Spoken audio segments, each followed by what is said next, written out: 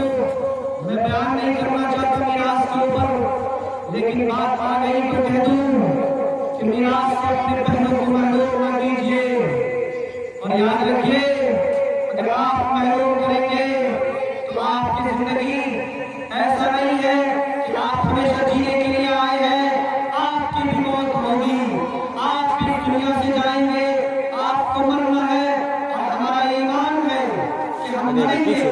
مر کر اٹھیں گے، اللہ کے دربار میں حاضر ہوں گے، اسے پوچھا جائے گا اس چیز کے بارے میں کہ انہوں نے فیما افلا وان شبہ فیما افلا وان مال من اين اكتسبه فیما افلا فیما افلا۔ دوستو مجھے اور مجھ سے اللہ تبارک و تعالی ہم سب سے کل قیامت کے دن آپ کی عمر کے بارے میں، آپ کی جوانی کے بارے میں، آپ کے مال کے بارے میں، آپ کے خرچ کے بارے میں، ان تمام چیزوں کے بارے میں سوال کریں گے، اور آپ کے قدم اس وقت تک نہیں بڑھ سکتے جب تک کہ آپ سے کبھی 5-4 سوال نہ کر لیے جائے۔ اس لیے حاضر قبل ان تحاسبوا، اپنی زندگی کا محاسبہ کیجیے، اپنے نفس کا محاسبہ کیجیے، اور یاد رکھیے کہ نکاح والا عمل اور یہ شادی بیاہ یہ کوئی نفس کی تکمیل نہیں ہے، اور یہ نفس کی تسجیل نہیں ہے، بلکہ یہ ہم نکاح بھی کرتے ہیں تو اللہ اور اس کی رضامندی کے لیے، اور اللہ کو خوش کرنے کے لیے، اور اس کی خوشنودی کو حاصل کرنے کے لیے، اور طلب ثواب کے لیے سے۔ اس لیے میرے دوستو یہ نکاح اور یہ رشتہ داری کا جو مسئلہ ہے یہ بہت اہم اور بہت نازک مسئلہ ہے، کیونکہ آپ کا نکاح اور آپ کی شادی ایک دوسرے خاندان میں کیا جاتا ہے، تو ایک خاندان والے کے تعلقات دوسرے خاندان والوں سے ہوتے ہیں، دونوں کے تعلقات آپس میں ہو جاتے ہیں، جو نکاح سے پہلے ایک دوسرے کو جانتے بھی نہیں تھے، پہچانتے بھی نہیں تھے، لیکن نکاح کے ہوتے ہوئے ایک دوسرے کو پہچاننے لگتے ہیں، تعلقات میں اضافہ ہو جاتا ہے، اور تعلقات بڑھ جاتے ہیں، اور جب تعلقات بڑھ جاتے ہیں تو آپ کو تعلقات کے پاس لاکھ بھی رکھنا پڑے گا، اور آپ کو رشتے داروں کے بارے میں بھی سوال کیا جائے گا۔ میں آپ سے پوچھنا چاہتا ہوں کہ اگر آپ اور ہم اگر ان تعلقات کو ان ازدواج کے ذریعے سے، نکاح کے ذریعے سے جو تعلقات جو وجود میں آ رہا ہے وہ تعلقات کما حق ادا نہیں کر رہے ہیں، تو بھلا بتائیے ہم معاشرے کا کیا کریں گے؟ ہم معاشرے کا کیا اصلاح کریں گے؟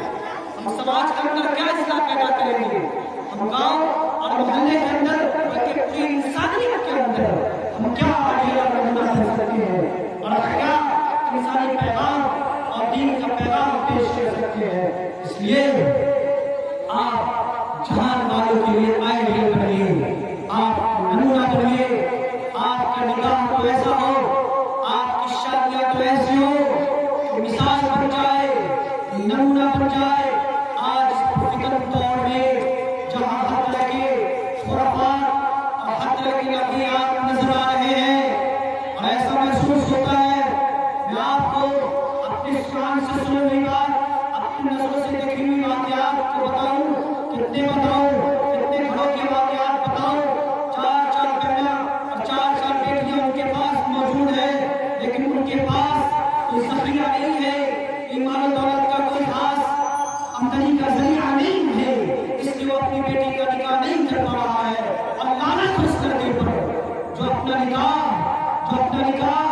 فری میں نہیں کر رہا ہو، اپنا نکاح اللہ کے نبی علیہ السلام کے طریقے کے مطابق نہ کر رہا ہو، ایسے سخت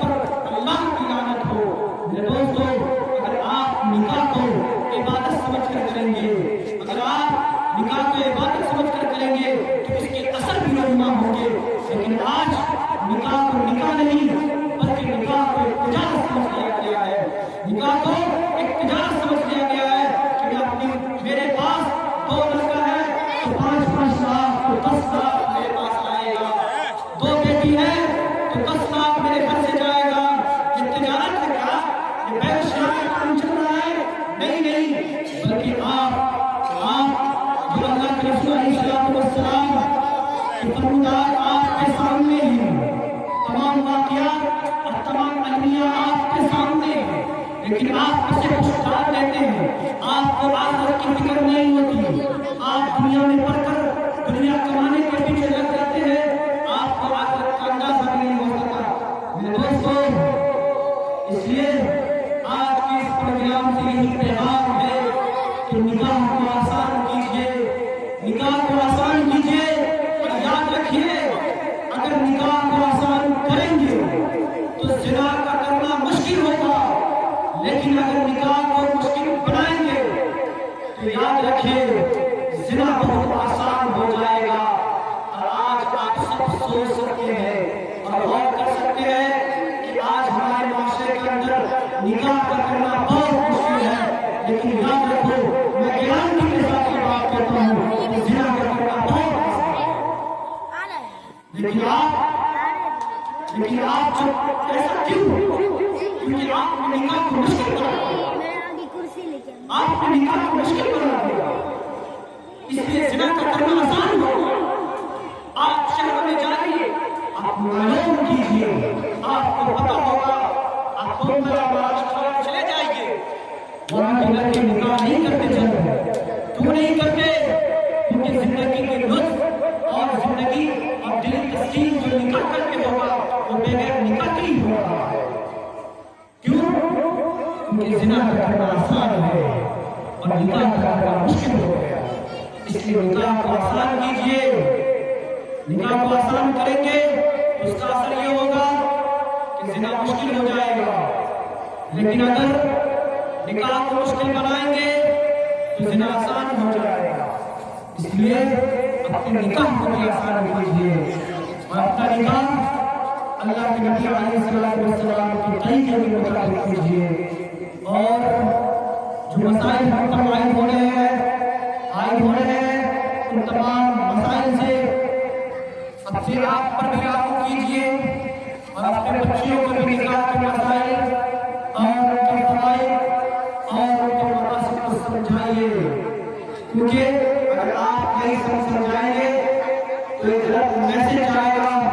اپنے نکاح بھی ہو جائے گا، دنیا بیوی کے اندر محبت اور یہ لڑائی کی زبانی خالی زندگی ہمیشہ خراب رہے گی۔ اس کی وجہ یہ ہے کہ بیوی کو شوہر کا حقوق معلوم نہیں اور شوہر کو بیوی کا حقوق معلوم نہیں۔ اگر آپ نکاح سے پہلے اپنے بچیوں کو شوہر کے حقوق کو سمجھا کر بھیجتے ہیں تو وہ شوہر کے حقوق کو سمجھتی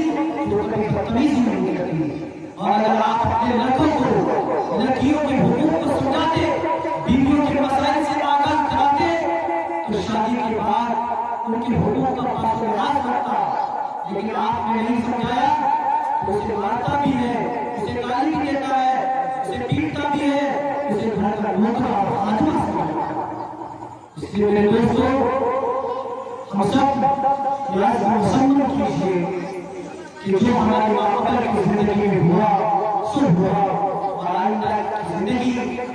اللہ کے نبی علیہ السلام کے طریقے کے مطابق اور ہماری زندگی اس کے حسنہ کے مطابق گزرے،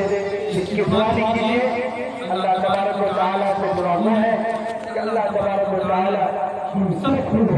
کہ زندہ عمل کرنے کی توفیق عطا فرمائے۔ وما علینا الا البلاغ۔